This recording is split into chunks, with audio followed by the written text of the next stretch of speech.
Bueno, bienvenida. Margarita, ¿cómo estás? Bien, ¿y tú? Bien. Chévere. Chévere, sí. Gracias por venir, por estar acá en Mediador. También ya lo habíamos hablado hace un ratico y hasta ahorita lo logramos. Sí. Había estado difícil. Había estado un poquito difícil, pero ya estamos acá. Me alegra que las cosas se logren. Importante que se logren. Bienvenidísima, ¿cómo estás? Bien, ¿Cómo bien. andas? Contenta de estar acá. Me parece muy chévere tu proyecto. Me parece muy interesante como esto de... ¿Sabes? Como simplemente sentarse a conversar con la gente. Es eso. Sí. Es una sentadita a conversar y que nos lleve por... Es un poco el arte de conversar que todavía...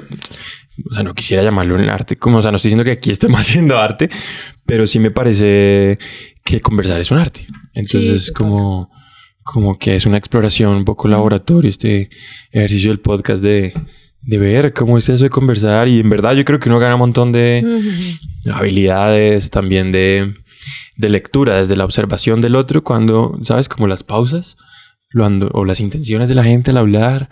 No, hay gente muy musical. Bueno, no sé, eso. Sí. Y como el simple hecho de escuchar, ¿no? Sí. También como a los demás es un ejercicio. Y no siempre escuchamos. Es difícil. Sí, de acuerdo. Sí. Pues nada, bienvenidísima. Y para contextualizar un poquito, Manolo acaba de pasar por acá, es tu hermano. Sí. Manolo Villota. Mi hermano mayor. ¿Tu hermano mayor? ¿Él Sí, es el mayor? Él es el mayor. Ah. No sabía. No tenía ni idea. No se nota.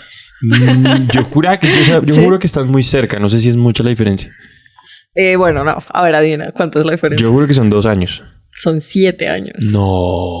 ¿7 años te llama Manolo? Sí, Manolo me lleva. Uy, pucha. O Es sea, una tú eres vida. súper joven. O sea, tan jovencita. ¿Cuántos años crees que tengo? Pues Manolo, yo le pongo 35, 36. Sí, yo tengo 30. Uf, ok, Sí. bueno, bueno. Ahora ahí ya estamos. entiendo. Es 30, Sí, bueno. cuando él ya caminaba y exploraba el mundo, yo estaba como en planes de nacer. En planes de Sí, nacer. en planes de nacer. Sí, yo le llevo. Claro, o sea, es un Sí, hermano sí. mayor, con Sí, toda, es porque un yo le hermano llevo mayor. 5 a mi hermano y me siento como 5 años. mayor. Aunque a veces cuando estamos juntos, no sé si te pasa, se sienten como de la misma edad, Camilo y yo. Sí, eso nos pasa. ¿Sí? O sea, ya en un punto de la vida. Yo siento que hay momentos de la vida en los que no es tan claro eso, pero por ejemplo, cuando eres niño, que te gustan unas cosas y a la otra Claro. persona tal. Pero Ajá. a medida que pasa, sí, se Sí. siente mucho más. Ajá. La cercanía. Pero entonces Sí. te ha rendido un montón. Porque Sí, me rendí. te rendí un montón, porque Manolo me contaba y también estuve viendo por ahí, ya tienes que dos maestrías. Tengo 2 maestrías. Y pregrado 2 maestrías Sí. y ya sacaste el libro. Y me gustó mucho el título del libro. Si es el que yo pienso que es. Bueno, no me acuerdo exactamente cuál, pero es Colombia. Me acuerdo de la palabra Colombia y de Victus. Me parece muy Victus. interesante la palabra Sí. Victus. Que es víctimas victoriosas. Sí. Cuéntame Victus más de eso. es... bueno, sucede que en 2000...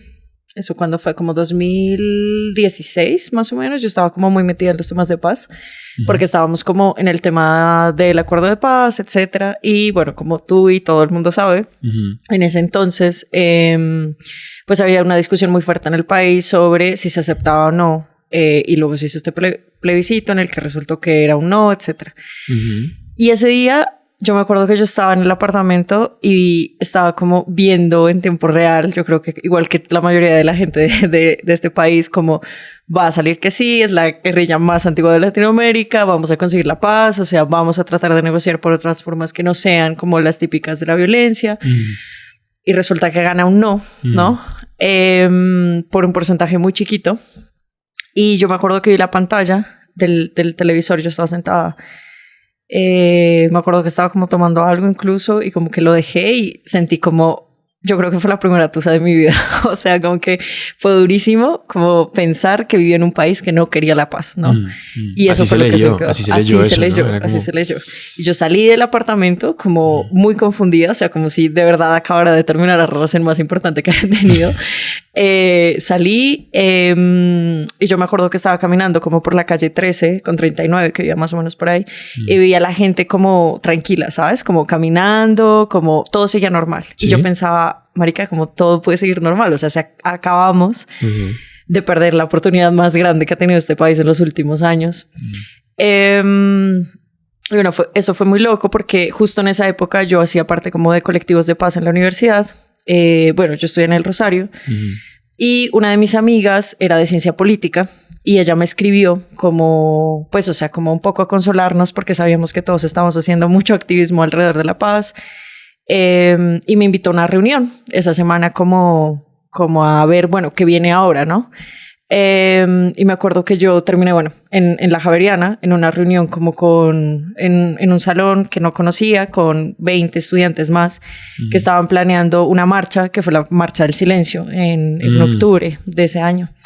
Que fue una marcha absurdamente multitudinal, pero que en ese momento era un evento de Facebook en el que empezaron a citar personas y terminamos uniéndonos a eso y resultó siendo que en menos de... ¿Esa la estaban cuadrando ese día? Esa la estábamos cuadrando ese día. ¿En ese salón de la Javeriana?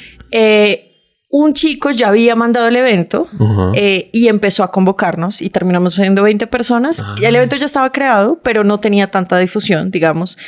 Pero a medida que pasaron las horas empezó a llenar y ya habían como 10,000 personas como que habían confirmado.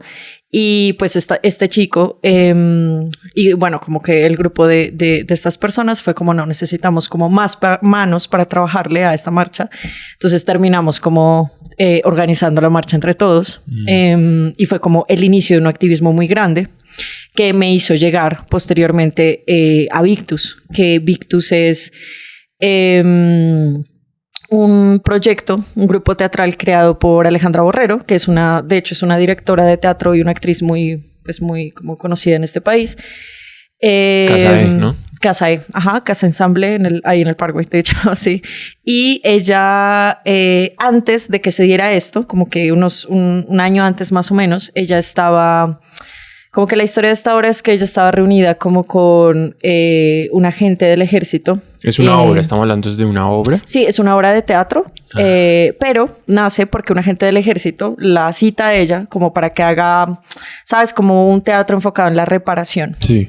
Y ella dice, bueno, hagamos esto, increíble, pero yo necesito que todas las víctimas de los diversos grupos estén y todos los excombatientes, porque el conflicto armado no solamente se trata de las víctimas civiles o de las personas del ejército, sino de todos. Y se lo aceptan financiar esta obra. ¿Quién estaba financiando esto? Era el ejército. O sea, como gente como del ejército que estaba interesada en esto y bueno, luego se unieron otras instituciones, pero inicialmente fue un coronel del ejército. ¿Qué va? Una locura, ¿no? ¿Quién es esta persona? La verdad del nombre no me acuerdo ahorita. Creo que incluso por confidencialidad no podría decirlo, pero bueno. Fue pero como bueno, creo que no me acuerdo. No es actuación. No es actuación, de verdad no me acuerdo, pero igual creo que por confidencialidad no lo puse en el libro.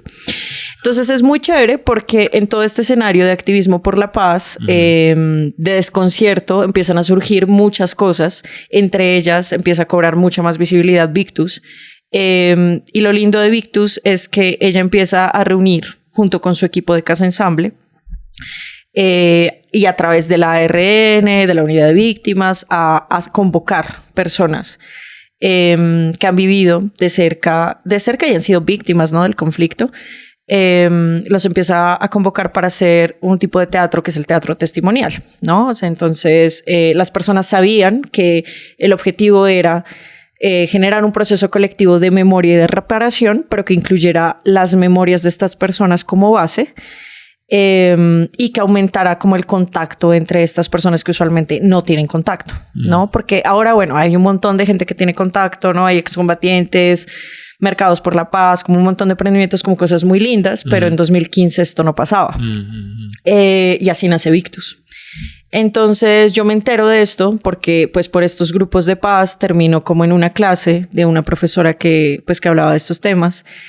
Y ella lleva de invitadas a 2 personas de Victus a hablarnos del desconcierto y del malestar. O sea, era como no dejen de creer en la paz un poco. Entonces como que lleva a estas personas y nos dice la paz es más que un acuerdo que hacen personas que están por fuera de lo que nosotros conocemos, sino es más una paz cotidiana y estas personas realmente son quienes les pueden hablar de esto. Es como la más tangible, ¿no? Es la más como víctima y victimario, ¿no? Exacto. Como la que es la del campo, la que es... ¿De qué trataba? Perdón, de ahí meter la cuchara, pero ¿de qué iba Victus? ¿O de qué va? ¿De qué va? Todavía, pues, o sea, ha tenido como unos periodos en los que no se presentan, pero todavía va. El objetivo, digamos que del proyecto terminó siendo como tratar de contar a través del teatro las memorias de estas personas, pero también como parte del proyecto se da como esta integración entre víctimas y excombatientes de todos los grupos para, de alguna manera, aumentar como la cooperación y la reconciliación, ¿no? Porque la reconciliación también es un tema súper debatido en estudios de paz porque pues no es tan fácil, ¿no? Uno cómo actúa, uno cómo comparte escenario con alguien con quien el pasado se dio bala, realmente, ¿no? Es como... Entonces, tiene como que estas dos caras, que no solamente es la obra, digamos, la obra es como un resultado del proceso, pero el proceso sí es un proceso real y... Sí, profundo, de interacción, de conflictos en Casa E. Y tenían diversas metodologías, ¿no? Entre esas, porque Alejandra Borrero viene de la tradición de Enrique Buenaventura, de la creación colectiva del teatro. Entonces es muy chévere porque a pesar de que ellos dirigen este proceso, las personas que hacen parte del grupo de Victus tienen una participación muy activa, ¿no? Entonces cuentan historias que realmente les pasaron y está desde el militar que fue secuestrado por las FARC hasta la persona que perdió a sus hijos desaparecidos en el sur del país, pasando por la mujer que no sé, fue parte de la SAUCE y la obligaron a tratar de secuestrar a otras mujeres. Entonces son historias reales que pasaban mientras nosotros estábamos acá, de pronto en la ciudad. Y es como un mensaje de, bueno, cómo a partir del teatro podemos construir de alguna u otra forma otra vez lazos entre personas que nos dicen que son enemigos para toda la vida, ¿no? Entonces, claro. Eso es súper valioso. Claro. Y pero entonces, perdón, yo te interrumpí. Tú estabas diciendo que... Sí. La manera en que tú llegaste al proyecto, ¿no? ¿Cómo entras tú a eso? Yo entro al proyecto porque en ese momento, como está con como todo esto de la paz, estoy como en activismo, pero al mismo tiempo estoy como en un diplomado de construcción de paz en el Rosario. Y una de las profesoras llega a...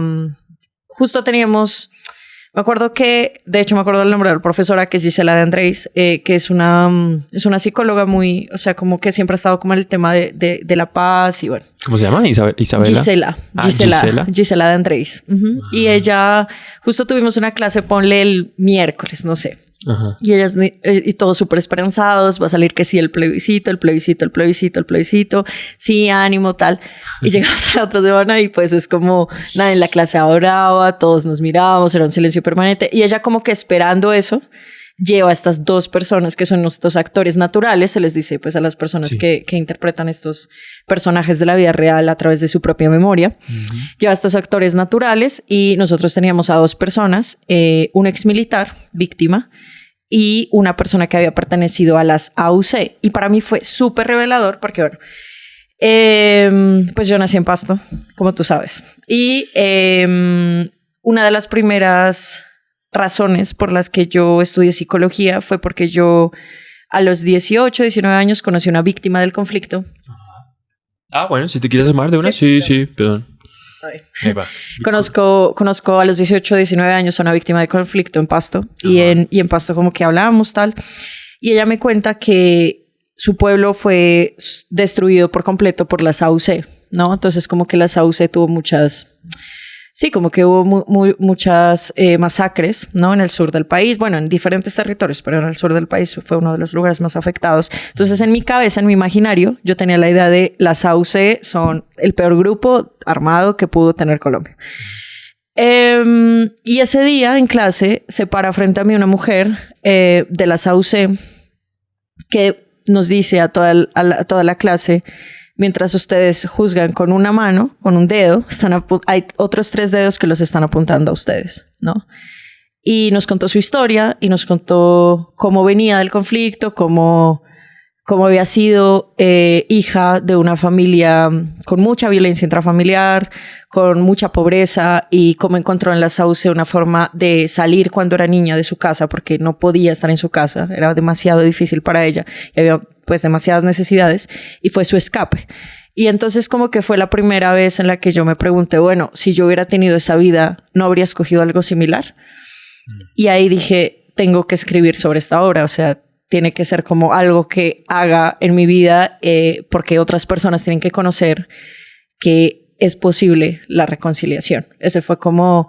Entonces empecé a contactar y bueno, de ahí se vino un camino más largo en el que termino cursando mi primera maestría en estudios sociales y decido que ese es el tema de la tesis. Sí.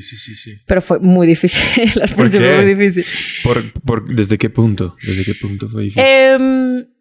Fue difícil porque estas poblaciones que han sido afectadas por la guerra o por diferentes tipos de violencia usualmente tienden a ser lastimosamente muy manoseadas por los medios de comunicación. Entonces son personas que de entrada parten de la desconfianza contigo, ¿sabes? Como que no es como, ay, sí, ven y habla, no es como, ¿qué quieres? ¿No? Sospecho de tus intenciones. O sea, vengo de un pasado súper duro y yo no quiero que mi historia se vuelva una novela o no quiero que... No sé si recuerdas que una época después de eso en la que se hicieron novelas y se hicieron cosas sobre el conflicto, entonces estaban muy prevenidos con toda la razón. Entonces, pues nadie confiaba en mí. Entonces, a mí me costó como 8 meses simplemente que me aceptaran como para poder investigar qué es lo que ocurría. Entonces, como que no era sencillo simplemente acercarte y empezar a hacer entrevistas o qué sé yo, sino como una desconfianza y una sospecha constante, entendible, pero fue muy, muy complejo, ¿no? También, pues... como que el hecho de que Casa E también sea como un lugar tan grande, visible, etcétera, y haya como tantas cosas muy importantes alrededor, ¿no? Como de las cosas que ellos hacen, tampoco era tan fácil como contactarme, digamos, con las personas del equipo, etcétera, que al final se logró, ¿no? Y yo siento que pues en ese caso la directora fue una pieza fundamental porque es que fue re loco, porque es que imagínate, o sea, fueron 8 meses así de sufrimiento total, porque aparte yo tenía en mi cabeza, bueno, si yo no saco esto, eso fue lo que me dijo mi directora, si no sacas esto, marica, tienes que inventarte otra cosa porque es que no te vas a graduar, ¿sí? O sea, como que ya 8 meses son 2 semestres de maestría y mi maestría duraba 4, ¿no? Entonces fue como, bueno, voy contra reloj. Entonces se me ocurrió, bueno, ¿cómo hago? Porque no me podía poner en contacto con la directora. Siempre que iba no estaba, o estaba en una reunión, o estaba de viaje, en fin. Dije, ¿cómo hago para que esta vieja me lea? O sea, para que sepa quién soy, para que me dé el chance de ir. Entonces se me ocurrió redactarle una carta donde yo le decía, mire, yo soy esta persona, vengo de este contexto, me interesa Victus porque realmente confío en la paz, en la reconciliación, en todo esto, los he visto tantas veces. Yo para ese momento ya había visto como 10 veces esa obra. Oh, wow. Porque ellos tienen 2 obras, yo me había visto Victus la memoria, la había visto 10 veces ya y le dije, he visto 10 veces esta obra, o sea, de verdad es un compromiso genuino, quiero como investigar, este es mi número, si a usted le interesa, llame. Ya. Y nada, o sea, yo no recibía. Y cuando estaba justo en la semana en la que yo iba a renunciar a esto, iba a cambiar de tema por cualquier otra cosa, recibo una llamada de un número desconocido y yo, ¿aló? Y me dice, ¿aló? Hola, hablas con Alejandra Borrero. Margarita, ¿cierto? Y yo como, marica, no lo puedo creer. Fue como, gracias a la vida. O sea, yo sí, soy yo. Y entonces, bueno, dime, te escucho. Querías hablar conmigo, ¿no? Y entonces le conté todo. Me preguntó como, bueno, y como qué universidad es, y para qué, y cuáles son tus propósitos, Me dijo, listo, llega al teatro tal día, a tal hora, pero yo no te estoy dando permiso. Yo te estoy dando el chance para que les preguntes a los participantes si ellos quieren o no quieren investigar contigo. Claro. Ese es el acuerdo. Y yo, bueno, listo, todo bien. Y llego y estaban como 15 personas ahí en el teatro que me miraban mientras les explicaba como sobre la investigación, con miedo, con prevención, con distancia, ¿sabes? Como... Claro. Y entonces como que, bueno, ¿qué piensan? Entonces uno se soltó un chiste y dice como... Bueno, usted es de Pasto, ¿no? Al menos nos va a contar buenos chistes. Una cosa así. Y yo, sí, obvio, lo que sea. Investiguemos. Y ya, así comenzó. Pero me aceptaron. Qué lindo.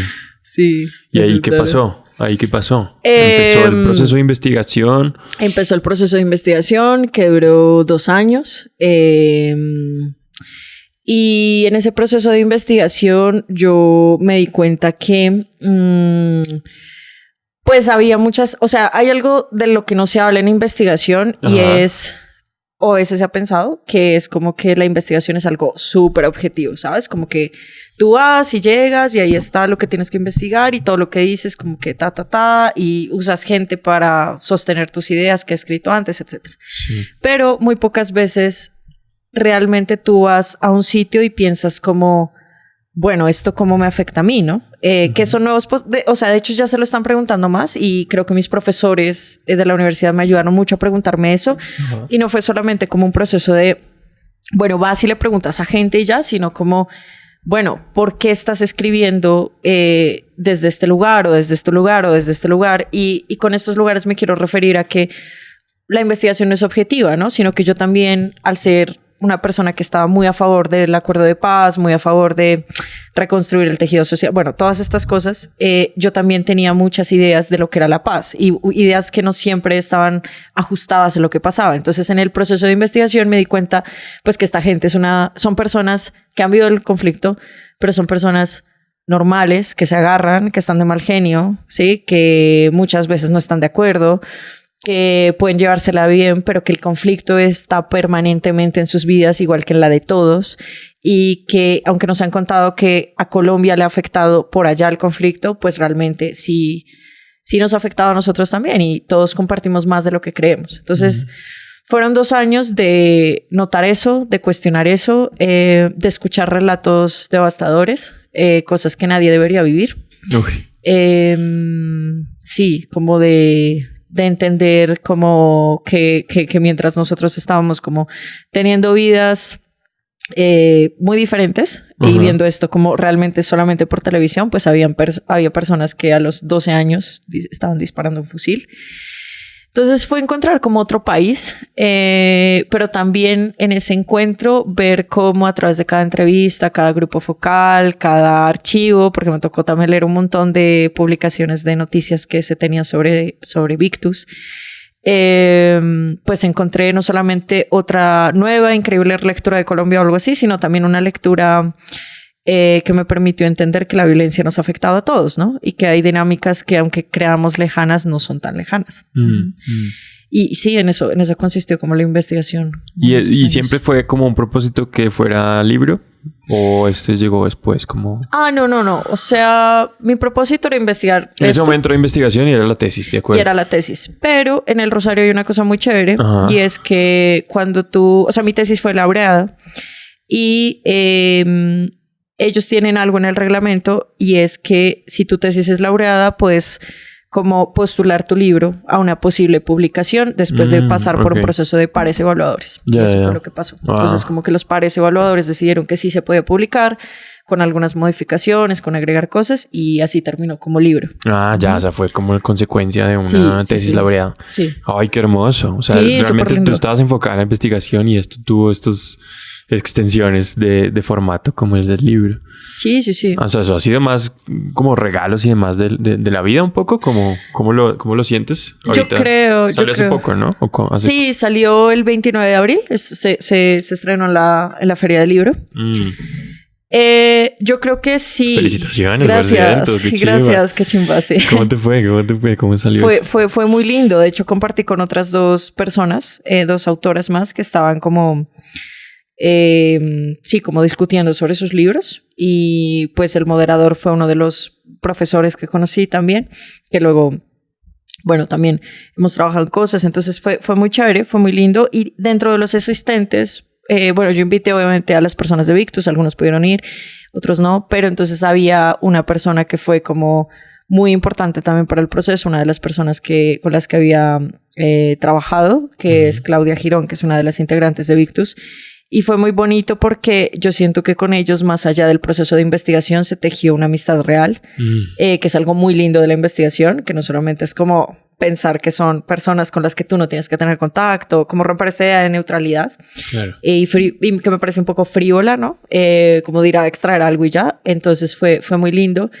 Y yo siento que sobre todo fue lindo pensar que lo que estaba haciendo no solamente tenía una repercusión para mí, sino que pues otras personas podían conocer esta historia, que creo que es lo más importante de la divulgación. Porque a veces la academia siento que se queda corta en eso, sí, nos quedamos cortos en eso. Sí. Claro, pues está esta imagen que uno siente que hay de de archivos guardados, de un montón de papelería por allá, ¿no? En el olvido, ¿no? En exiliado. Sí, así la siento yo, ¿no? Como una cosa de mucha información que no terminó, pues que no siguió desarrollándose o que no tuvo suficiente, no sé cómo llamarlo, vistas, como suficientes. Sí. No llegó a la gente como se esperaba. O yo no sé si incluso uno espera eso, pero sí hay mucho. Entonces también debe ser una sensación muy bacana que pues el proyecto propio sí empiece como a desarrollarse más, ¿no? A que empiece a tener estas raíces en las que pues llega más gente, que genere amistad, que genere otras cosas. ¿Qué más se generó? ¿Qué más ocurrió con eso? La amistad. La amistad, las polas. Porque es que yo tenía un profesor que es muy chévere, de cualitativo. Ajá. Y el man nos decía que se puso a pelear una vez. Porque en el proyecto no le financiaron los cigarrillos. No, como que... Porque cuando tú pasas un proyecto a las universidades, tú pasas un presupuesto. Un presupuesto, claro. Y en el presupuesto le incluyo yo cigarrillos. Y el man y entonces le decía como que ¿para qué cigarrillos? No se lo aceptaron. No le aceptaron eso. Y entonces el man decía como... Marica, es que no entienden de investigación cualitativa, porque es cierto, o sea, cuando uno va a entrevistar a campo... Ajá, sí, a ver, no sustentas cigarrillos. Sí, por ejemplo, si vas yo quiero acercarme a ti, ¿sí? Tú eres una persona con la que yo quiero investigar y que te quiero hacer una entrevista, pues va a ser mucho más ameno si tú fumas, que yo te invito a un cigarrillo y que charlemos, ¿sí? Eso se llama observación también participante. Obviamente yo te tengo que decir que estoy investigando, ¿no? Eso es lo ético. Claro. Pero porque tiene que ser como frío, ¿no? Pues yo te ofrezco un cigarrillo, fumamos y charlamos y ya, y yo lo pongo en mi diario de campo. Así funciona. Pero me daba mucha risa porque él súper indignado, creo que al final se los aceptaron, pero nos decía, porque la investigación cualitativa es otra cosa.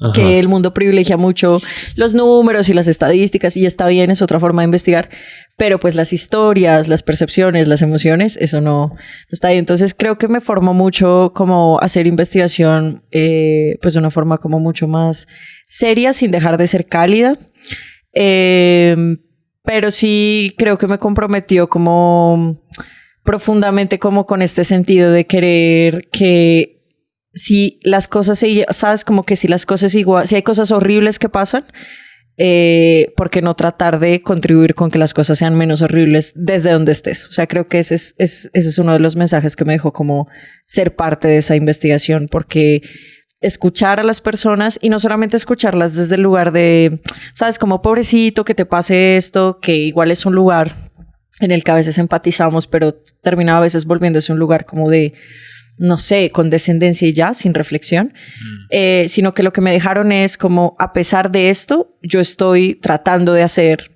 1000 cosas con mi vida y estoy acá, ¿sí? Entonces, como que también me impregnaron como esa fuerza que yo creo que todos los seres humanos llevamos adentro y que nos hace seguir caminando en el mundo. ¿Qué es cuál? ¿Qué es cuál? La resiliencia, de pronto. La capacidad de seguir a pesar de las adversidades. Ahí la vi como en cada uno y en cada una de ellas. Entonces sí, yo creo que cambiaron cosas dentro mío, no solo el exterior, no solo amigos y polas y cosas así, sino también... Te fortaleció, te dio como resiliencia, exactamente. Y perspectiva. Sí, perspectiva. Claro, ¿cómo veías la resiliencia en ellos? ¿Cómo hace uno para ver eso en las personas?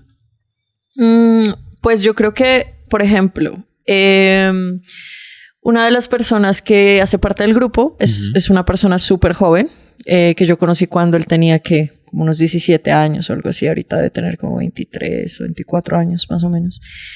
Y era una de las personas, bueno, que hacía uno de estos, de parte de uno de los grupos de excombatientes. Y fue muy bonito porque, o sea, es decir, como que utilizaban como esto de la creación colectiva para que cada quien explorara no solamente, bueno, lo voy a contar con el cuerpo, sino lo quiero contar como con los sonidos, lo quiero contar con dibujos, lo quiero contar con escritura, como quiero contar mi historia, ¿sí? Que es muchas veces una elección que las víctimas no tienen. O sea, tú vas a los procesos estatales y ya te tienen preparado el taller y te dicen cómo debes contar tu historia y te dicen más o menos cómo... por dónde ir. Entonces la libertad creativa que tiene el teatro yo creo que es una cosa muy potente. Entonces veía la resiliencia cuando esta persona de 17, 18 años me decía como yo quiero contarlo a través del baile. Entonces se ponía a bailar mientras contaba al mismo tiempo cómo era disparar en medio de un combate, o cómo había sido. Entonces simulaba con el cuerpo ir disparando y luego empezar a bailar como breakdance, que era como una cosa que le gustaba genuinamente. Entonces yo creo que en ese caso lo veía así, y también, o sea, tanto en lo teatral como en la vida, porque eran personas que igual siguieron con sus vidas, ¿no? Sí, o sea, personas que buscaban oportunidades, que se convirtieron en líderes, que empezaron después a hacer cine, que son papás y mamás de gente, que se sienten orgullosos de sus hijos. Entonces es como continuar aún cuando en tu vida hay cosas que no debieron suceder y que fueron cosas que te quebraron, pues hago algo con estos pedazos, ¿sí? No me quedo solo viéndolos, contándolos, etcétera. Que si los cuento y los veo durante un tiempo está bien, pero ¿qué voy a hacer con esto, no? Si tengo esto enfrente en la vida, ¿qué hago con esto? Entonces, esa es la resiliencia. Sí. Pues qué lindo. Sí, wow. sí. Y hablando un poquito del libro como tal, ¿salió igual que o sea, es como la tesis pasada a formato libro, o ahí ya hubo un cambio de formato grande en donde también la manera de contar las cosas cambió sustancialmente? Y al final, ¿cómo de qué va? ¿De qué va? Pues digamos que en el libro sí hay cambios. Digamos una apuesta, que de hecho es una apuesta que tienen las personas que investigan ciencias sociales, es hacer la lectura cada vez más amigable y cercana a las personas, ¿no? Porque es como si nos leemos los mismos 3 gatos de siempre, pues la academia no está haciendo nada. Entonces eso fue como que lo que mis profesores como que generaron o buscaban generar en nosotros. Entonces cuando tú lees, como que la narrativa es muy fácil de leer, o yo intenté hacerla muy fácil, para que las personas sintieran que quienes les estaba hablando era alguien cercano y no una persona que está como por allá, sino como, bueno, esto es algo que estoy viviendo, esto es algo que estoy sintiendo.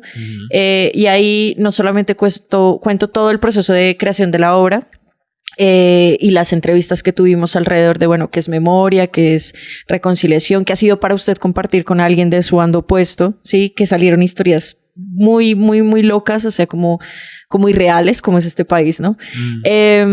Sino también como reflexiones muy profundas, ¿no? Entonces siento que el libro tiene esta riqueza de tratar de guardar una cosa académica, pero buscando siempre la cercanía con el lector, que no sé quién va a ser ese lector, pero espero que sea alguien a quien le toque y le sirva de alguna manera, ¿no? Entonces, narrativamente no cambió mucho. ¿En qué sí cambió? Cambió en que amplié algunas referencias de cosas como más normativas, como teoría, cosas así. Y algo muy, muy fundamental del libro, que no tiene la versión de la tesis, es que los fotógrafos, que fueron Sebastián Rosas y Liliana Merizalde, ellos fueron los fotógrafos que trabajaron para Casae durante el día 1 en el que Victus se creó. Yeah. Entonces fue muy bonito porque ellos me permitieron, con el permiso de Casae, entrar al archivo. Entonces tiene un montón de fotos que tú puedes ver de qué fue este proceso, quiénes eran estas personas, ¿no? Entonces algunos ejercicios, algunas cosas de los objetos. Entonces es como mucho más visual y más amigable en ese sentido, porque pues la fotografía también es otra forma de narrar el mundo que es súper importante y que yo creo que sin ellos no se habría podido hacer. Qué chivo. Y ahorita tu relación con Victus, ¿cuál es? O sea, ahorita ¿qué está pasando con eso? Desde ti y desde el proyecto como tal. Pues mi relación con ellos, realmente seguimos en contacto, o sea, seguimos hablando con algunos esporádicamente, nos vemos. Y pues bueno, ahorita está como la difusión del libro, que es una cosa súper pues importante. Yo creo que todos estamos muy contentos con eso. O sea, estoy buscando como espacios para tratar de llevarlo fuera de Bogotá, que esa es la idea. Y sé que ellos están como en unas pausas, porque pues la obra como que también ha estado como fluctuante, no es tan sencillo, digamos, como tener recursos, porque antes como tenían como, al inicio del proyecto los recursos estaban más desde las instituciones y bueno, tú sabes que eso cambia todo el tiempo, ¿no? Entonces lo han tratado de mantener, sé que cada tanto se presentan.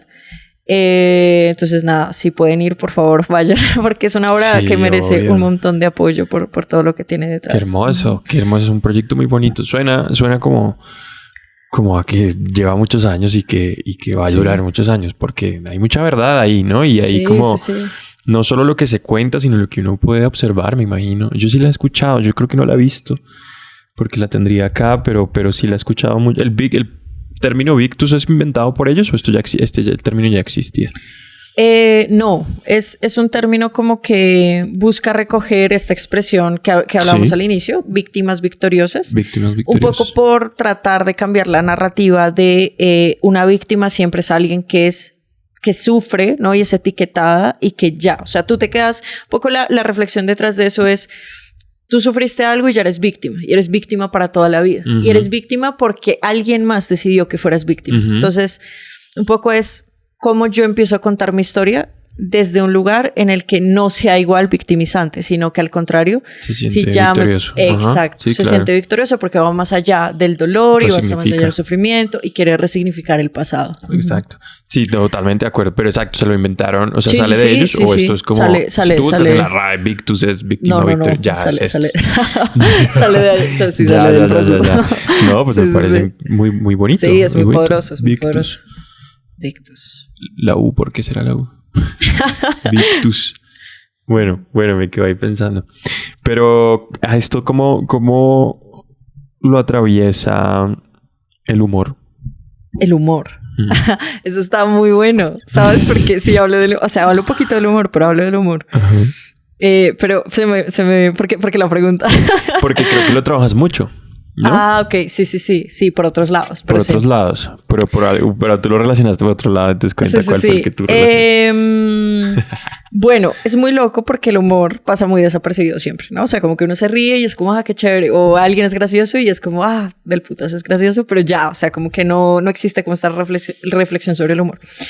En el caso de ellos y ellas, algo súper interesante es que a pesar de que, claro, hay un montón de solemnidad en las historias que comentan por la carga emocional que esto tiene, era muy bonito ver como un vehículo para acercarse más era el humor, porque se la vivían montando, ¿no? Entonces como que desde el momento en el que, pues, o sea, claro, tú ves la obra, pero pues yo estaba a veces detrás de camerinos, me tocaba ir y se la iban montando y haciendo chistes y eso era muy, muy lindo ver cómo a través del humor se consolidan las comunidades, ¿no? Entonces como que eso de no vas a entender el chiste porque no estuviste aquí es cierto, o sea, como que la gente empieza a construir sus chistes y ellos empezaban a construir sus chistes.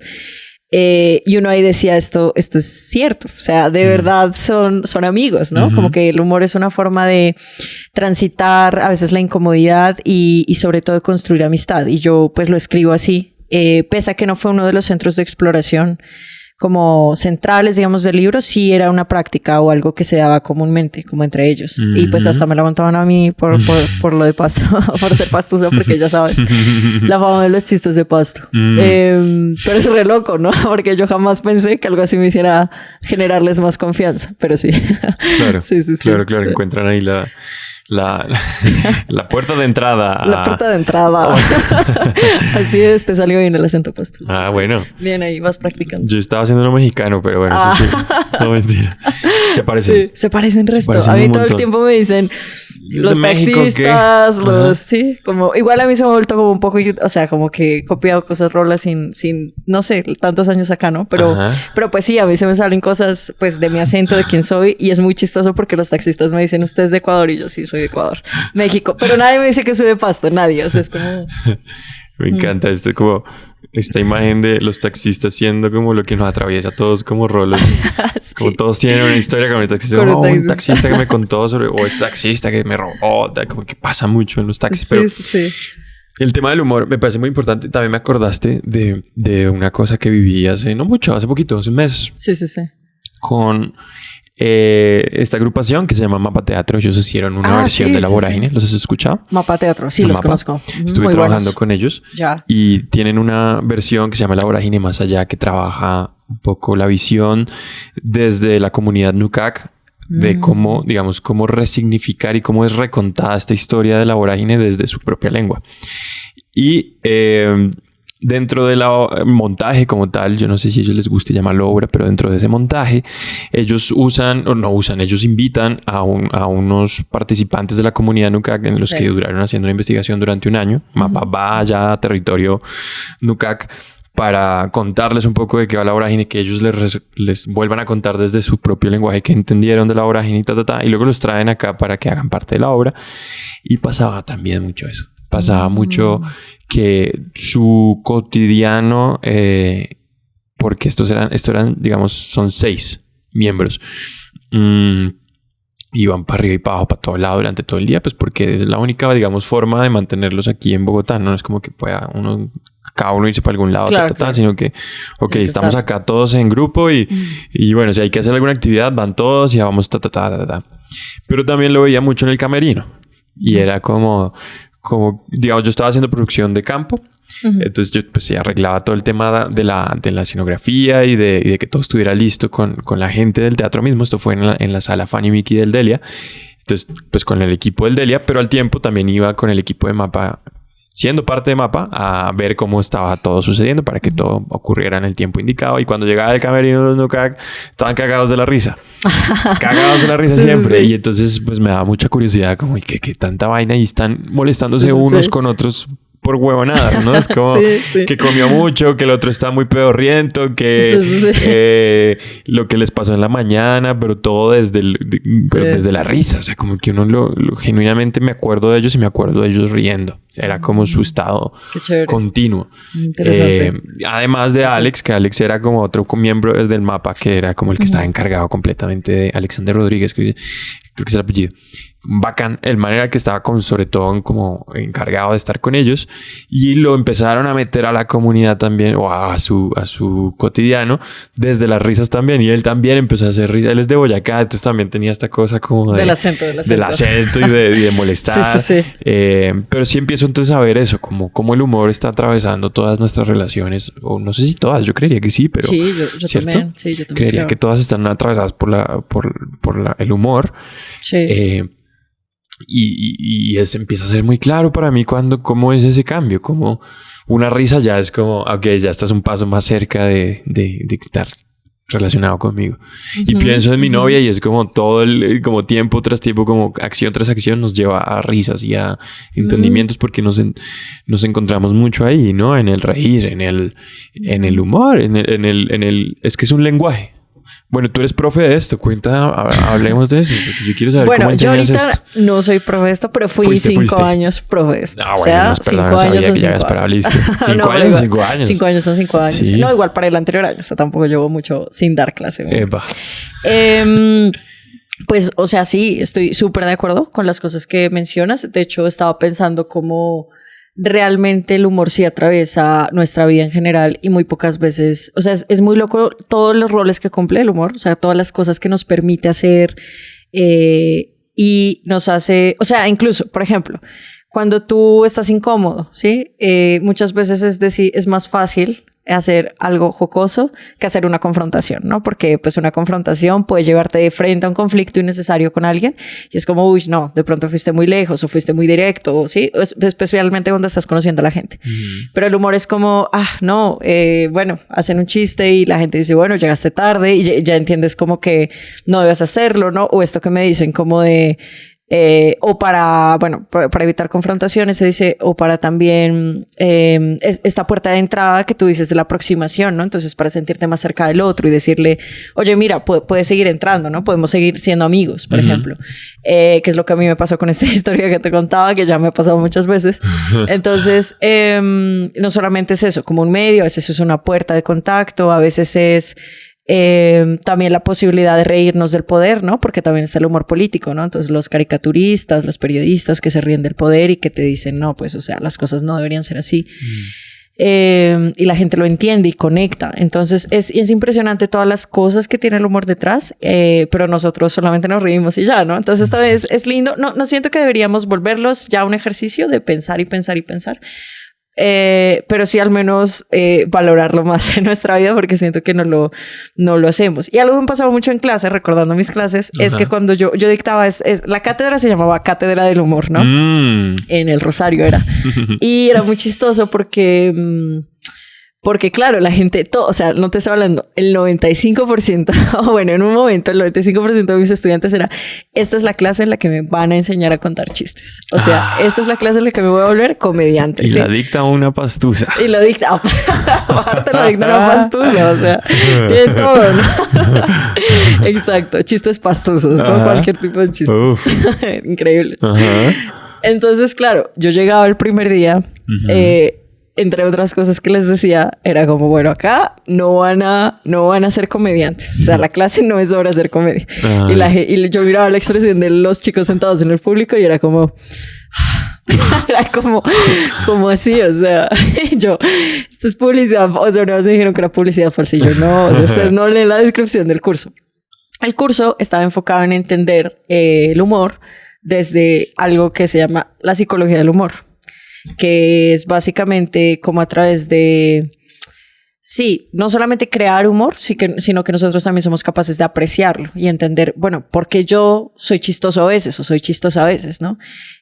O porque eso me da risa, o porque... Sí, ¿qué pasa detrás de lo que a mí naturalmente me conecta con las cosas chistosas y cómo eventualmente reconocer esto en mí me va a hacer usar esta habilidad con más facilidad a otros lugares. Ese era como el objetivo. O sea, reconocer un poco el humor propio para verlo en el mundo, ¿no? Como en la cotidianidad. En tu cotidianidad y empezar a verlo. Sí, y era increíble. Wow, era muy profundo. Era muy chévere. O sea, ayudabas a la gente a encontrar su propio humor. Como como identificar, bueno, usted que lo hace gracioso.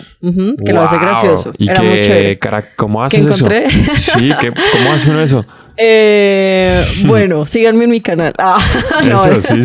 No, te estoy molestando. No, de chistes de humor. O sea, sí tengo un canal, pero ¿cómo lo hacía? No, es decir, como que un poco yo creo que es muy loco. Es decir, como lo tenemos tan naturalizado, tú no te preguntas a ti mismo qué te hace gracioso. O sea, ¿qué hace gracioso a Oscar? ¿No? O sea, uno no se hace esa pregunta. ¿Qué hace gracioso a Margarita? No. Uno hace chistes y ya, ¿no? Pero entonces cuando empiezas a escribir sobre, bueno, qué momentos de mi vida yo he sido gracioso, o les conté un chiste a mis amigos. Yo tenía ejercicios que era como, cuéntele un chiste a sus amigos y vea cómo reaccionan y por qué cree que reaccionan así. Y los más chéveres eran los de improvisación, porque yo los ponía a improvisar a los estudiantes y les decía, listo, cuenten una historia que a ustedes les haya parecido graciosa. No importa si la gente se ríe o no se ríe. ¿Qué es lo que genuinamente a ustedes les daría risa? Y muchas veces lo lindo era que la gente se conectaba con aquello que los hacía ser graciosos, sin tanto temor. Pero como no es una pregunta que nos hacemos recurrentemente, es decir, es muy loco. Cuando a ti te dicen, sea gracioso, uno es como así que gracioso, ¿no? Claro, sin bases, es como, sí, yo no sé ser gracioso. Yo no sé ser gracioso, pero lo haces todo el tiempo. O sea, haces 30 minutos, estabas hablando con alguien por teléfono y le hiciste un chiste y se rió. Sí, así de mágico es el humor. Entonces, iba desde los estudiantes que ya venían con unas habilidades impresionantes, o sea, impresionantes para hacer humor, hasta los estudiantes que desconfiaban muchísimo de sí mismos y sí mismas y decían, no, yo no puedo ser gracioso. Pero terminaban en la clase encontrando que sí lo eran todo el tiempo y que no hay una fórmula mágica como a veces se piensa para ser gracioso, sino que es quién eres, ¿no? Y lo que te da risa es porque lo aprendiste y habla mucho de ti. Y eso era lo lindo de la clase. Obvio. Sí. Pero es que para poder encontrar eso también es verse uno al espejo. Total. Y entonces es una clase en la que te ves al espejo, me imagino yo. Sí. Y al verse uno al espejo, pues supongo que, pues no sé con qué habrás lidiado, no sé con qué te habrás encontrado, pero puede ser también una cosa que puede generar trauma o cosas muy, pues no sé, como unos encuentros muy profundos con cosas que uno ni siquiera entiende, porque veo muy clara la idea de no entender cuál es la gracia de uno. Yo sí me he hecho en particular esa pregunta. A veces sí, yo como, ¿por qué podría yo ser gracioso? Pero yo siento que todo el mundo lo puede ser. Todo el mundo tiene su propia gracia. Y está de acuerdo como condicionado un poco a lo que tú eres. Sí. Yo lo relaciono mucho con lo físico, con lo gestual, por un tiempo fue sarcástico. Y por ahí hoy en día es más como desde lo asociativo. Pero... Interesante. Pero voy un poco a eso y es como... A mí me parece hermoso, como encontrar uno su humor, pero sigo sin entender las herramientas. ¿Cómo haces tú para, o sea, cómo igual? Sí. Como ejercicios puntuales. Lo ejercicio puntual y en qué momento sí se podía volver como algo como, uy, pucha. Ok. Bueno, o sea, como algo pesado, dices. A veces podría ser, no sé si te pasó, tampoco. Yo siento que sí, o sea... Yo creo que enseñar en general, o sea, enseñar este tema, pero yo creo que enseñar en general, aunque, o sea, no lo quiero como solo unir a este tema porque yo creo que cuando uno es profe, y bueno, tú que eres profe, yo creo que también lo has visto un montón, uno no solamente está con una persona a la que le vas a transmitir algo y ya estuvo, ¿no? Sino que el proceso de enseñar pasa por muchas veces llevar sin que sea el objetivo, pero pasa por llevar a las personas con las que uno acompaña, digamos, me gusta pensar que acompañamos a estudiantes, no solamente que los dirigimos y ya, sino acompañamos a que estas mismas personas empiecen a sacar sus inseguridades, su ansiedad, su miedo, su temor, ¿sabes? Como lo que no se lo muestran a nadie, o sea, nadie va por la calle y dice, oye, yo soy ansioso, sí, yo soy inseguro. Ese es un tema con la educación, ¿no? Que es como... Y que muchas veces de eso no se habla y es también una de las cosas más difíciles y más bonitas de ser profesor. Entonces, en esta clase en particular, yo veía eso, como que lo pesado era mostrar o tratar de acompañarlos y acompañarlas en el sentido en que es como acá no hay recetas ni hay expectativas, ¿sí? Acá no estoy esperando que ustedes lo hagan perfecto ni que ustedes hagan reír, ¿no? Entonces, por ejemplo, cuando hay un ejercicio, tratando de unirlo con la otra pregunta que me hacías, hay un ejercicio en el que yo les decía, uno de los primeros ejercicios que les hacía era como, salgan adelante y cuéntenme el peor chiste que han escuchado en su vida, el peor, ¿sí? Y entonces, tienen 5 minutos para prepararlo, y lo preparaban, ¿no? Entonces es como, ¿qué le dijo una piedra a otra? La vida es dura, ¿no? Entonces, salían con vainas así, y entonces como que la sorpresa es que era tan malo el chiste que todo el mundo terminaba cagado de la risa en el salón, ¿no? Claro. Y entonces como que luego les preguntaba, bueno, ¿ustedes qué creen de este ejercicio? No, pues es una locura que nos pidas como el chiste que es el peor chiste, porque si uno va a la clase del humor es hacer reír a la gente. Claro. Entonces, ese tipo de ejercicios que son un poco contraintuitivos, lo que buscaban es como acá no hay expectativas. Y si no se ríen, pues mejor porque igual era malo, ¿no? Porque tendrían que reírse. Entonces, como... los ejercicios que yo iba haciendo, que igual los iba cambiando semestre a semestre en relación con lo que iba funcionando, lo que ellos y ellas me reportaban, pues estaban un poco a dejar las expectativas, como de improvisación, y otras a buscar dentro de sus propias memorias, como qué es lo que a mí me dio risa de mí mismo, ¿no? Entonces escribámoslo. Entonces les ponía a escribir. Entonces un ejercicio también era como...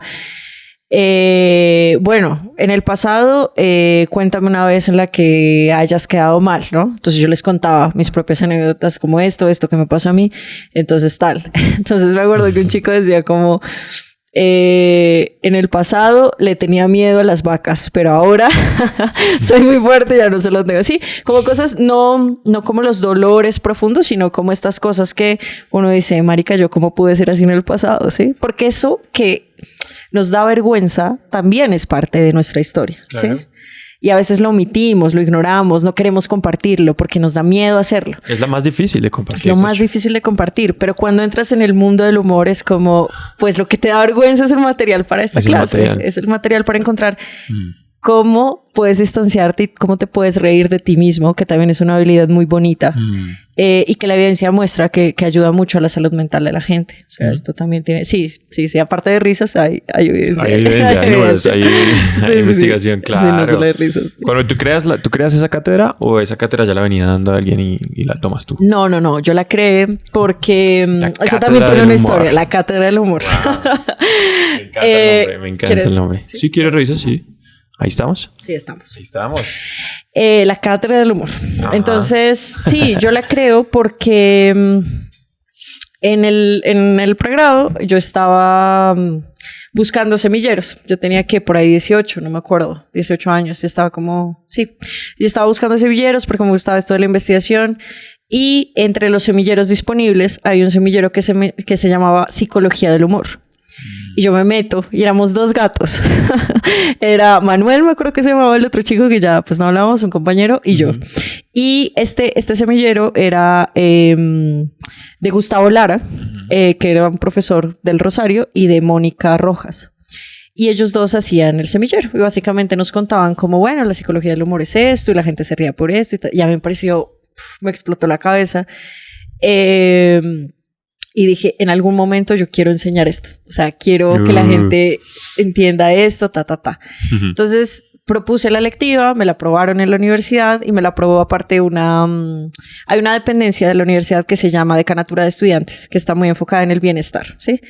porque yo quería proponer la psicología, que era como, pues, bueno, soy psicóloga, hay que proponer, no sé, como que eso es lo que uno espera, pero me la aprobó Decanatura del Medio y fue increíble porque me dieron la libertad de proponer lo que yo quisiera, siempre y cuando, pues, esto sí estuviera como basado, ¿no? En cosas.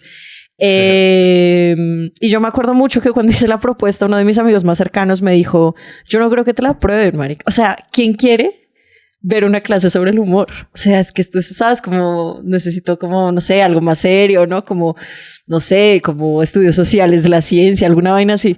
Y yo, pues sí, no creo que me lo aprueben. Y a ellos les pareció increíble. Fue como, queremos que dictes esta clase porque ya. Y la clase, mientras estuvo, pues mientras la tuve, como que siempre se llenaba. Y era loquísimo porque o sea, porque pues claro, las clases nuevas usualmente uno dice como no sé qué. Y se llenó desde la primera vez. Y me acuerdo que siempre, o la mayoría de personas que iban, eran, al menos en el claustro, porque pues es como la sede como del centro. Pero también dictaba en la otra, pero más que todo en la del centro. Eran abogados. Entonces era loquísimo que mi clase estuviera llena de abogados. Que es una profesión tan seria, no tan decorosa. Me decían doctora. Yo soy doctora, pero... Entonces, sí, así nace la cátedra. ¿Y cuál era la razón por la que ve tanto abogado? Nunca...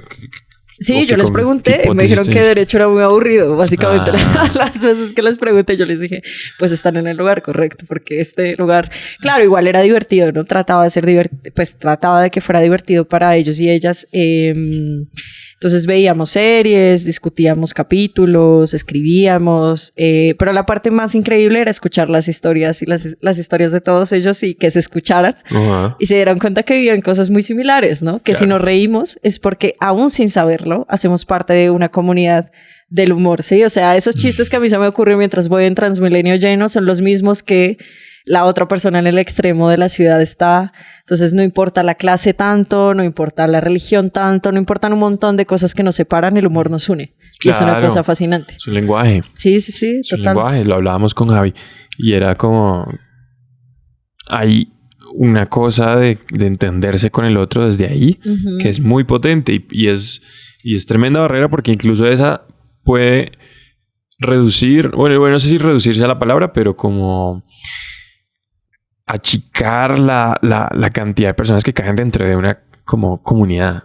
Y hay otras que pueden ser muy grandes. ¿Pero a qué me refiero con eso? Como incluso lo que te parece gracioso a ti como Margarita, puede que al vecino ya no le parezca gracioso. Total, entonces, como un límite. Es como una comunidad muy específica y hay un objetivo muy en mi vida que es encontrar la gente que le gusta mi propio humor, por ejemplo. Sí. Y cambia mucho también en cuanto al cambio de país, por ejemplo, ¿no? El humor europeo, pues por generalizarlo, seguro, es muy distinto. Yo fui alguna vez a algún show de impro en Francia. Qué chévere. Y era como, pues, está divertido, pero no es el humor que yo disfruto. Que disfruto, claro. Ni el que también estoy acostumbrado. Hay unas barreras culturales, ¿no? Total. Sí. Está atravesado por todo eso. Y pues yo que es como un lenguaje, es como una... No me acuerdo si le decíamos lenguaje o si era casi como una...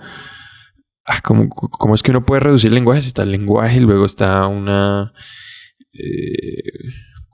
Bueno, se me olvida, pero era como una subcategoría del lenguaje que... Haz de un cuenta, idioma, ¿no? Un idioma, pero incluso más chiquito. Haz de cuenta como está el paisa, y está el rol, y está el costeñol, y está entonces es como un acento, no es un acento. No, esto es un acento, pero sí. Bueno, sí, te entiendo. Pero me hago entender... pero el punto es ese, como que creo que es muy... Sí, igual hay barreras, ¿no? Hay barreras. ¿no? O sea, por más de que te permita conectarte con gente súper distinta a ti, hay muchas barreras. Entonces, por ejemplo, lo que tú dices, la edad, ¿no? Influye la cultura, el idioma. Muchas cosas, Hay una cosa loca y es que los chistes que sí son más o menos universales son los chistes, los juegos de palabras. Ser algo que suena a otra palabra, esos son chistes más o menos universales, que se sabe que independientemente de la cultura, te van a dar medio risa, pues porque es como algo que funciona en tu cerebro y se prende, ¿no? Que es como... y a la larga lo que nos da risa, que ahorita hablábamos cuando iniciamos esto, como la sorpresa. La sorpresa de encontrar algo que no esperabas y cuando lo solucionas en tu cabeza, eso es lo chistoso. Claro. Y a veces sí, eso tiene sus barreras y también sus límites, ¿no? Porque también algo que discutíamos en la clase era mucho sobre, o sea, hasta qué punto somos tenemos como, que es como estos debates de lo que se cancela, ¿no? Hasta qué punto podemos o no podemos cancelar algo, ¿no? Hasta qué punto podemos o no podemos reírnos de algo, o sea, ¿cuál es el límite? Que también era importante, ¿no? Y cuando uno enseña estos temas más éticos, pues eran controversias fuertes, ¿no? Porque algunos decían, no, sí, el humor negro hasta el final, negro entre muchas comillas, pues políticamente incorrecto, o el humor que es más crudo, sí, está bien, y otras personas no. Entonces había ejercicios muy interesantes porque era como, bueno, listo, hagan chistes políticamente incorrectos y no los hagamos solo por reírnos, no pensemos por qué los hacemos. ¿Por qué nos burlamos siempre, no sé, de la gente negra? Porque siempre nos burlamos de la gente homosexual, ¿sí?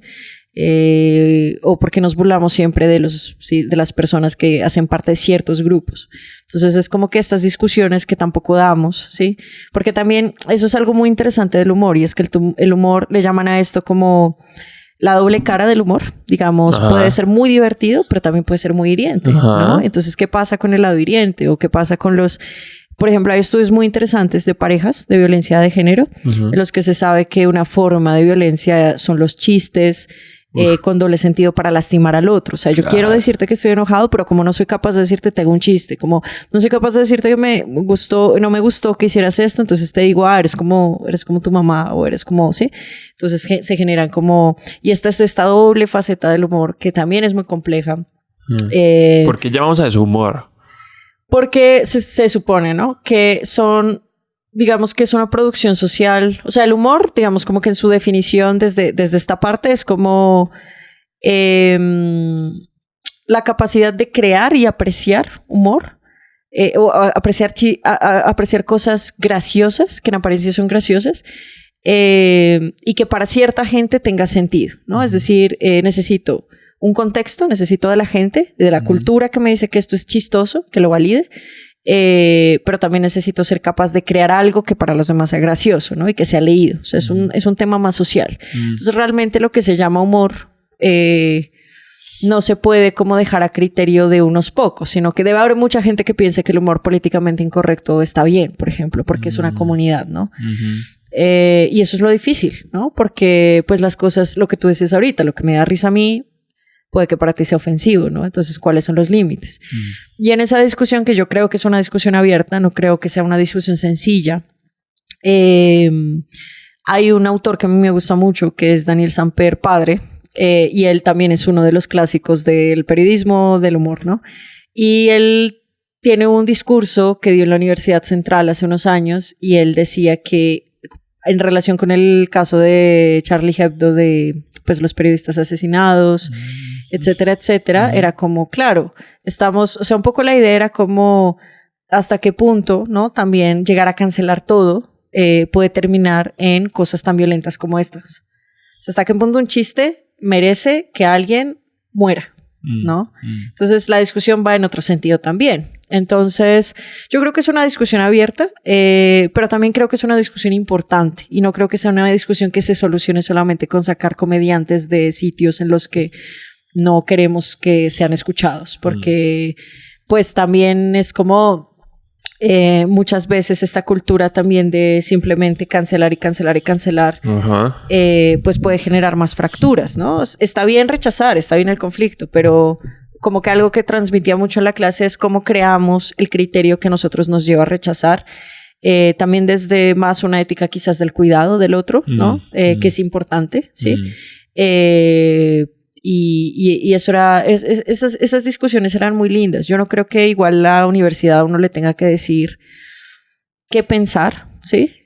Ni en términos de valores, ni en términos de... La universidad no debería ser un lugar en el que a ti te digan es que así es la vida y punto, y entonces debes cancelar o no debes cancelar, sino cómo logramos que las personas piensen por sí mismas, claro, y cómo logramos que los demás definan criterios para ir en el mundo y defenderse y de pronto aportarse y generar como esta autonomía. Entonces yo creo que ese era mi objetivo con la clase. Un acompañamiento, ¿no? Es precisamente eso. Como, yo creo que es una imagen muy, muy contundente de estar como o sea, yo me imagino, si lo pongo en una imagen, la idea de acompañar es estar como al lado, permitiendo que la persona vea hacia el frente lo que tenga que ver, pero pues sí como cómo hacer ahorita en Impro lo llama Alejandro y me parece bacano ese nombre, que es el de coaching lateral, algo así lo llama, como coaching cercano, bueno, básicamente que permita a la persona estar en una presencia de esa curiosidad que le esté como llegando a la cabeza, pero como mandándole pequeñas pistas, guías, ¿no? Cosas que lo pueden ayudar a seguir abriendo ese camino que quizás está un poquito tupido de cosas, ¿no? Pero me gusta mucho esa idea de acompañamiento y creo que las universidades también tienen, como que esa debería ser como un estándar, ¿no? Es como yo no debería decirle a nadie cómo pensar y la universidad misma debería estar pensándose en cómo puede mejorar cada vez eso y cómo sus procesos le hacen justicia a una compañía y no a decirte así es la vida. Y no decirte así que además ese es uno de los muchos problemas, pues no problemas, sino como situaciones en las que debe tener ahorita las universidades con todo el tema de inteligencia artificial, con la velocidad de cambio de las cosas, con sí, total, generar criterio y demás. Es como, y una de las profesoras que yo más quise y quiero aún de la universidad, que le guardo mucho cariño, recuerdo que me dijo una vez: la obediencia no es una virtud. ¿La audiencia? La obediencia. La audiencia. ¿Qué estás diciendo? Sí, me fui a la mierda. ¿Qué es diciéndose? La audiencia no es okay. Como, wow. La obediencia no es una virtud. Claro. Anula mucho la agencia. Total. Y yo siento que ese es un gran problema de este país, y es que nos hacen creer que la obediencia es una virtud. Pero cuando a ti te enseñan a ser obediente, hay alguien más que está pensando por ti, que está tomando decisiones por ti y te está diciendo que este es el camino que hay que seguir.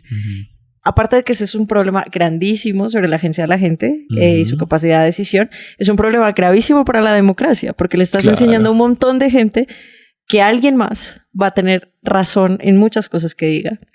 Y esas cosas que digan pueden ser discursos de odio, pueden ser violencia extrema, puede ser un montón de cosas.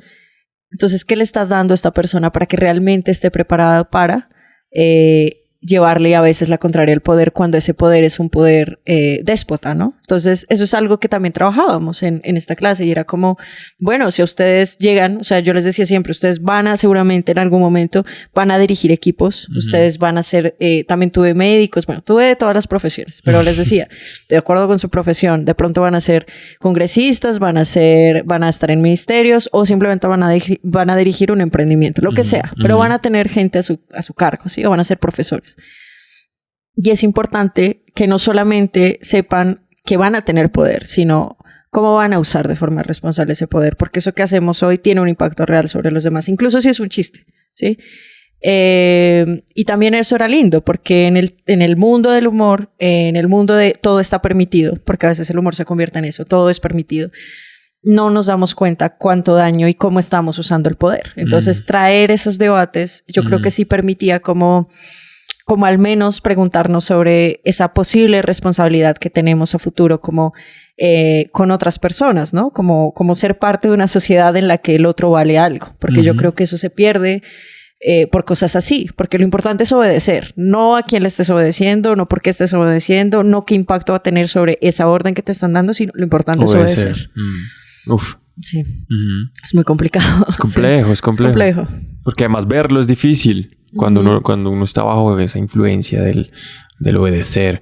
Y también puede llegar a ser fácil, ¿no? Como, bueno, si eso es lo único que hay que hacer, pues yo voy a ser el mejor obedeciendo y ahí ya te quedas. Y en eso me cargo a mi pareja, a mis amigos, a mis colegas, ¿no? Exacto. Yo he visto ambientes laborales en el pasado como muy complejos.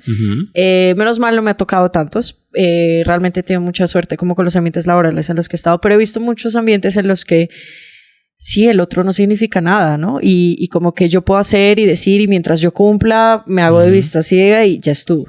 Y yo creo que eso es complejo, porque así como eso de hago vista ciega y no intercedo, no hago nada, no me afecta, pues muchísimas millones de personas están pensando eso mismo en este momento, y millones de personas están siendo como dejadas de lado, etcétera, etcétera. Entonces, a lo que voy es como que Yo sí creo que en esos momentos en los que uno tiene como estudiantes en salones de clase que te están escuchando y que de alguna manera te están prestando algo de atención, son momentos en los que uno sí puede al menos reflexionar sobre estos temas con la esperanza de que en algún momento eso sea diferente para otras personas. Quizás yo no lo vea, seguramente no lo veo, pero espero que esa persona que estudia medicina hoy, a la que yo le estoy hablando sobre el poder, sea más compasivo con sus pacientes mañana. Eso es como, o ese jefe que va a ser seguramente el director de alguna firma de abogados, pues sea un poco más consciente de recordar que eso que está haciendo puede llegar a tener un impacto muy nocivo en la vida de los demás, ¿no?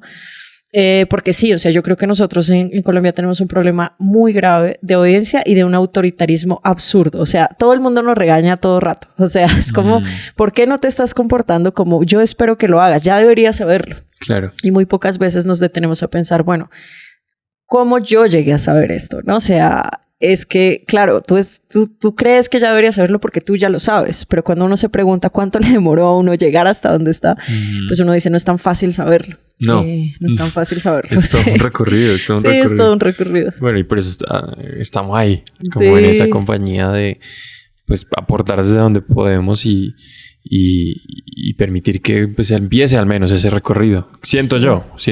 Creo que me relaciono ahí con eso. Yo metería la obediencia y la sobreprotección en una misma bolsa. ¿Tú qué opinas? ¿Tú crees? Sí. ¿Por qué? Porque desarrollalo más para... Porque yo diría que, no sé, estaba pensando que esa sensación que me da la obediencia, ¿no? De perder agencia y de seguir algo sin pensarlo, pues también me hace pensar en la idea de que a ver, yo asumo que en esa obediencia hay falta de cuidado, por ejemplo. Es algo que estoy asumiendo.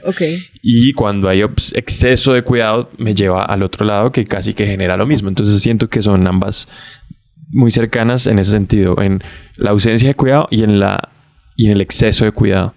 Ah, sí, total. Las siento las dos ahí, entonces por eso las metería en la misma bolsa, porque la sobreprotección me hace pensar también en un ser, por ponerlo de alguna manera, que está bajo demasiadas capas de cuidado, que también pierde como mucha... agencia. La pierde, ¿cierto? Sí, total. De hecho, pues es que es re loco, ¿no? Porque, o sea, ahorita que estabas hablando pensaba en una cosa que se dice mucho en psicología, que es la mamá helicóptero, ¿no? O el papá helicóptero. Y es como... sí, así. Es como este papá que está como pendiente de absolutamente lo que haga su hijo o su hija. Eso. Por miedo a que algo le pase, ¿no? Entonces como que toma decisiones por estas personas. Muchas veces como que lo que hace es que, sí, como que le impide vivir cosas por sí misma, solucionarlas, etcétera. Y esto viene seguramente como muchas veces desde el amor, ¿sí? Pero también desde la fragilización del otro, ¿no? Como yo sé que tú no eres capaz, entonces yo lo hago por ti. Exacto. Eso es como lo que pasa. Exacto. Y eso a largo plazo es gravísimo. ¿Por qué es gravísimo? Porque, pues, como yo nunca aprendí a hacer las cosas que tenía que aprender a hacer, o bueno, tenía entre muchas comillas, pero pues sí, cosas básicas como, no sé, resolver conflictos a solas, o expresar mis emociones cuando estoy incómoda, ¿sí? O enfrentarme a la incomodidad sin que mi mamá vaya a hablar con los profesores, cosas así.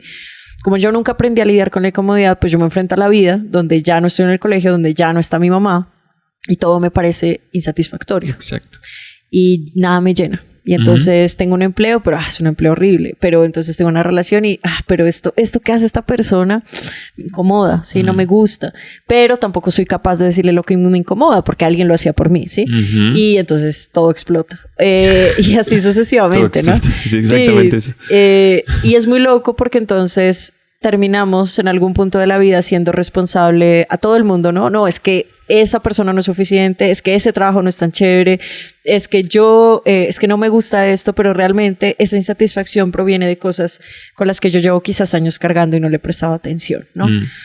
Entre esas la crianza, porque se sabe que pues la crianza es uno de los pilares fundamentales de lo que podemos hacer y no solo la crianza, sino el apego. El apego es que ahora se ha vuelto súper famoso en redes. No ¿El siempre apego? El apego, la teoría del apego, ¿no la conoces? No, ¿cómo es? ¿No? Buenísimo. No. A ver. La teoría del apego es de John Bowlby, que es un man que se inventó, pues no se inventó, o sea, esto tiene evidencia, bueno. Bueno, que le quería entender porque el afecto, ¿no? De los bebés, como que, ¿por qué el afecto y cómo era este vínculo que tenía la madre con su hijo o los cuidadores con su hijo, ¿no?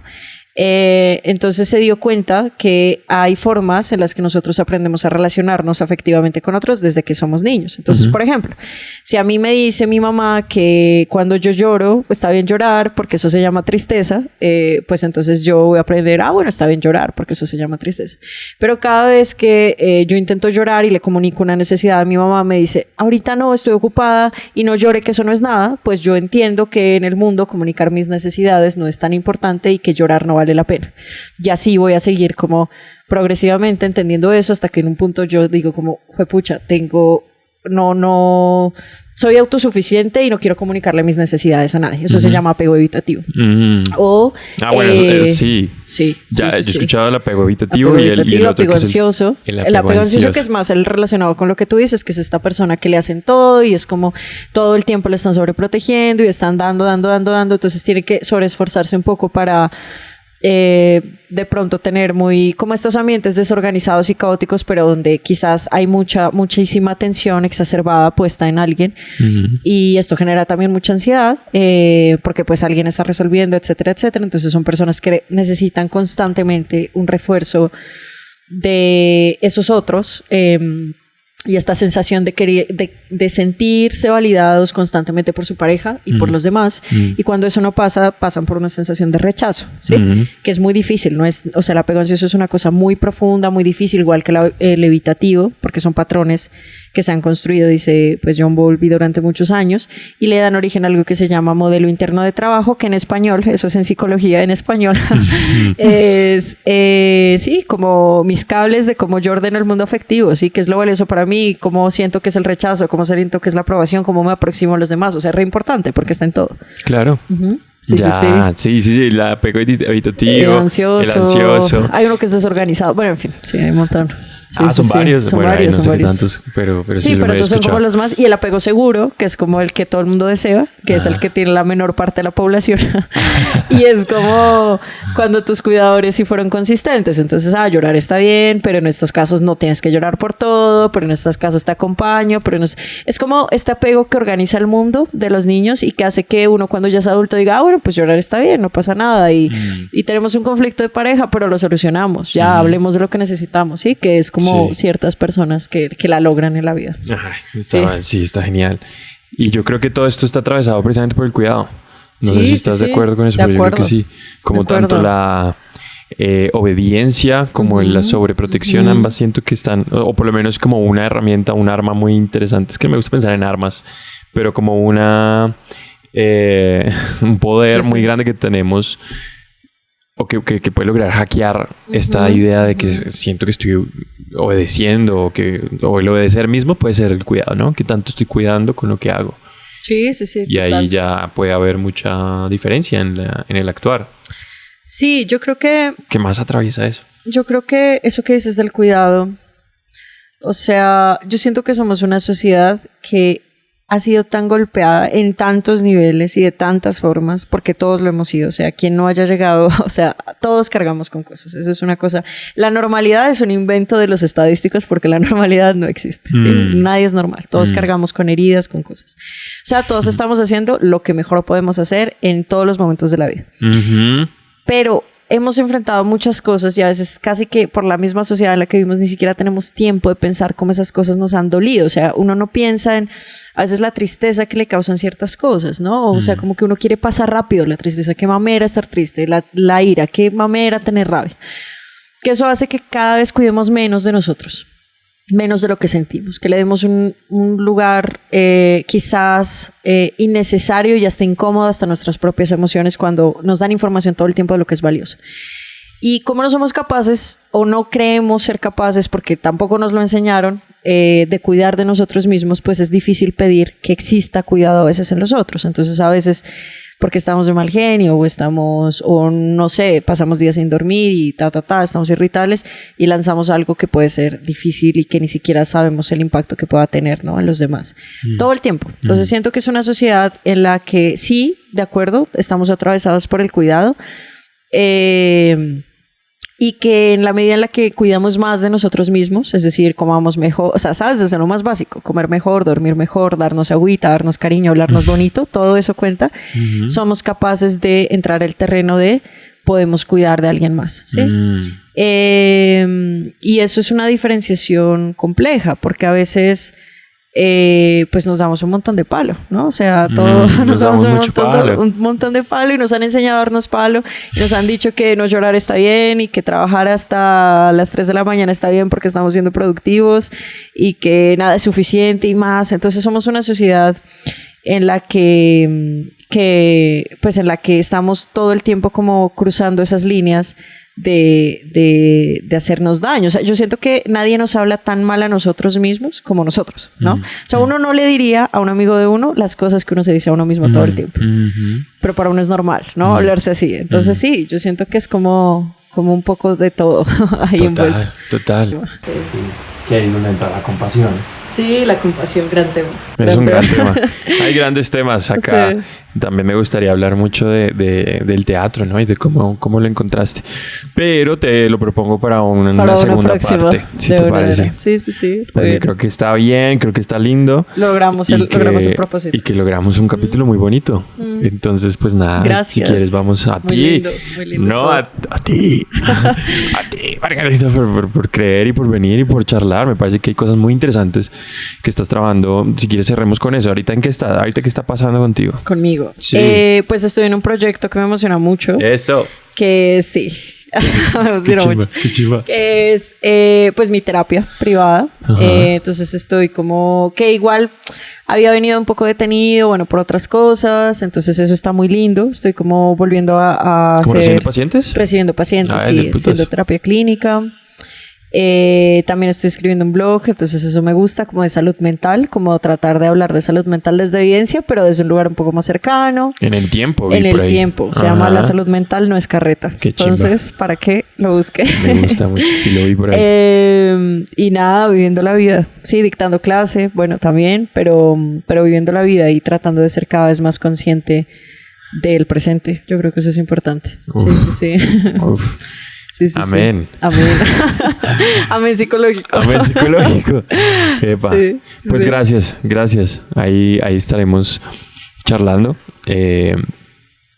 Cuando salga el capítulo, la gente te lo comparte. De una. Y ojalá que llegue a otras cosas y que esto genere más amor en el mundo. Un poquito de más amor en el mundo. Más amor en el mundo, ojalá. Ojalá que sí. Bueno, te abrazo. Gracias por venir, Margarita. Igual, gracias.